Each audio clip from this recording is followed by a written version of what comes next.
Assalamualaikum teman-teman. Halo guys, kami dari kelompok 4. Kenalin aku Sheila dan ini Lila.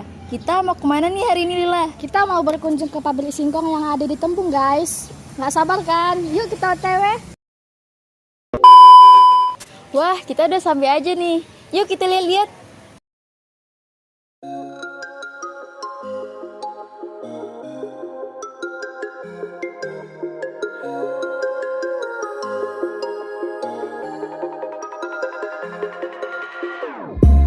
Whenever your heart is broken, don't ever forget you're golden. I will find a light in your soul, I'll be there. Never leaving you in the darkness, even when you're out of focus. I will be the light. Keren banget kan guys? Yuk kita lihat-lihat Ipul dan Nisa bincang-bincang dengan ownernya. Halo teman-teman, nama saya Cahyonisha dan teman saya Saiful Bahri. Nah, di sebelah kami sudah ada nih owner keripik singkong, yaitu Bu Emma. Halo Ibu, selamat siang. Bagaimana kabarnya Bu? Alhamdulillah baik. Alhamdulillah, semoga teman-teman juga dalam keadaan sehat ya.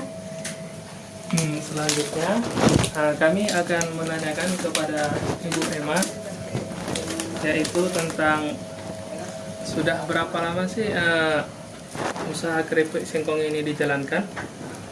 4 tahun. Awal pertamanya keripik singkong ini dimulai pada tahun berapa Bu? Tahunnya enggak. Kak ingat, kalau 4 tahun perkiraan Mundur 2022 dari ini lah. Ini 2022. berarti 2017 lah. Enggak lah, 2018. 18. Iya, 2018. Kemudian untuk usaha keripik singkong ini butuh berapa modal untuk memulai usaha ini, Bu? Kalau untuk modal semua dari beli bahan sih lumayan. Tapi Kalau bisa dinominalkan kira-kira? nominalkan sekitar berapa ya?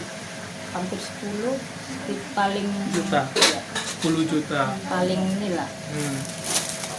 Jadi untuk memulai usaha keripik singkong, dari walaupun beli ini ya, dari beli bahan, Iya. alat-alatnya seperti kuali, kompor, apanya lagi, sudip, apa pokoknya semuanya itulah. Minyak ya, dari ini, apa ubinya hampir sekitar 8-9 gitulah. Jadi untuk penonton semua atau teman-teman semua, bahwa kalau kita ingin memulai usaha keripik singkong ini memang harus memiliki usaha atau modal yang cukup lumayan besar, yaitu diperkirakan sekitar 8-10 juta. Wah, ternyata udah lama juga ya Bu.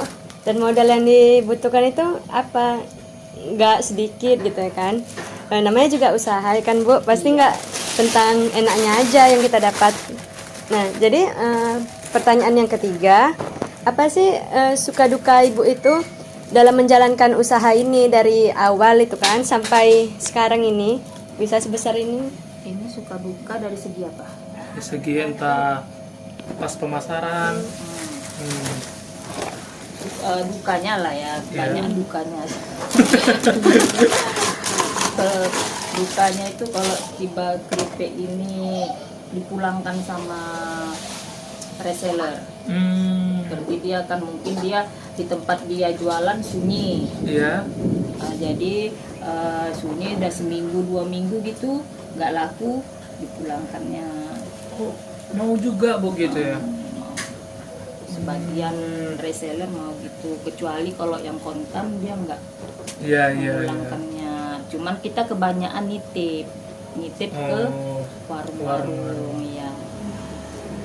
Awal mulanya itulah sampai terkenal keripik ubi ini, kita awal mulanya nitip dulu ke warung-warung, baru dari warung itu memperkenalkan ke teman-temannya yang lain.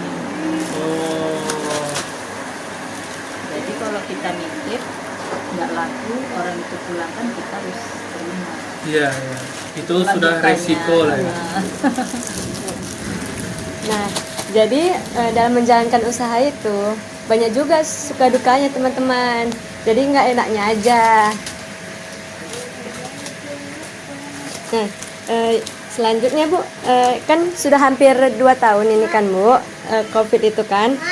Nah, jadi masyarakat itu kan banyak gitu kan yang kehilangan pekerjaan, menjadi pengangguran gitu kan. Nah, jadi bagaimana sih kondisi Ibu ketika COVID dan sebelum COVID itu terjadi? Apakah sempat berhenti gitu atau sebagainya gitu Bu? Enggak. Waktu mula-mula COVID, alhamdulillah penjualan kita banyak permintaan. Permintaan waktu mula-mula COVID. Habis itu setelah udah masuk Omikron, nah itu udah mulai menurun permintaan. Kalau diadakan enggak, tetap berjalan. Cuman dari yang biasanya 300 kilo jadi turun 200 kilo per hari.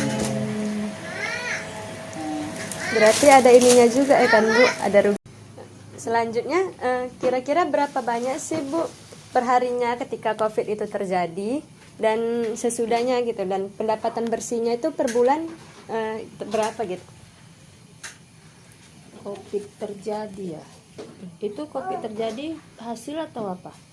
Hasilnya 1 hari? Ya, Hasilnya satu Per pendapatan per bulan aja lah kita bilang ya. Kita global nggak bisa juga kita globalkan per bulan karena dia ini aja kita ubi kita 1 hari itu kalau 200 kilo itu dapatnya itu 190 bungkus. 190. 190 bungkus. Satu bungkusnya berapa? Kalau untuk dijual 10.000. 10. Tapi kalau untuk reseller 8.000. Kalau produksinya per hari itu berapa Bu?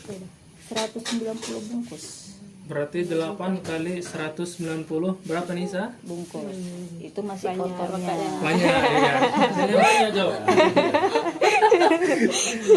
Nah, jadi untuk pertanyaan terakhir Bu, sekaligus penutup, menurut Ibu nih, bagaimana sih tips memulai usaha dari kita awal?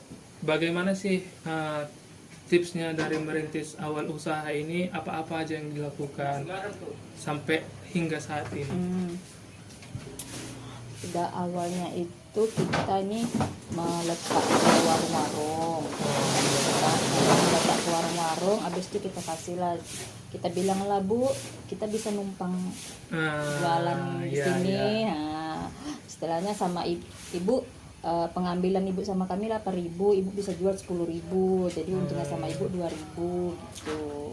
Kalau yang pertama itu Bu, yang plastik kecil-kecil gitu? Enggak, langsung plastik kayak per gini. bungkus gini. Ya, cuman kita nggak main per kilo, kita main per bungkus. Iya. Berarti dari awal pun memulai usaha langsung pakai plastik begini. Iya, iya. Wah. Berarti Jadi dari kede yang kecil-kecilan itu dialah yang mempromosikan ke lain-lain, sampailah banyak yang kemari datang sampai bisa sebesar ini. Alhamdulillah. berarti Bu itu nggak beli juga ya kan? Kan biasanya kalau di kedai itu kan yang kecil-kecil plastik itu. Udah itu pun udah harganya 8.000 biasanya kan Bu. Cuma kita nggak di kede-kede yang biasa, kita buat di macam kayak orang jual buah. Nah, di tempat tukang jual buah itulah kita letakkan. Kalau di kede-kede biasa macam jual jajanan gopek-gopean itu Susah ya, susah. nggak bakalan bisa dijual. Oke, itu tadi tips dari Ibu Emma ya. Jadi untuk Anda yang di sana yang ingin memulai usaha keripik singkong, dengarkan apa yang disampaikan Ibu ini, apa yang disampaikan Ibu Emma. Ada beberapa poin-poin penting dalam memulai usaha, dan satu hal yang harus diketahui bahwa dalam memulai suatu usaha harus disertakan niat yang baik. Yang kedua, harus melakukan tanpa adanya hal-hal yang negatif seperti mengurangi timbangan dan banyak sebagainya yang dapat memungkinkan mudarat kepada pembelinya, itu tak boleh. Jadi untuk memulai usaha dengan tips yang terbaik, ya silahkan mari kita dengarkan apa yang disampaikan oleh. Alhamdulillah, seluruh pertanyaan sudah terjawab. Kami ucapkan banyak terima kasih kepada Ibu yang sudah menyempatkan waktunya untuk berbincang-bincang dengan kami. Semoga sukses dan sehat selalu ya, Bu. Sekian dari kami, kelompok 4. Wassalamualaikum warahmatullahi wabarakatuh. See you in next video, guys.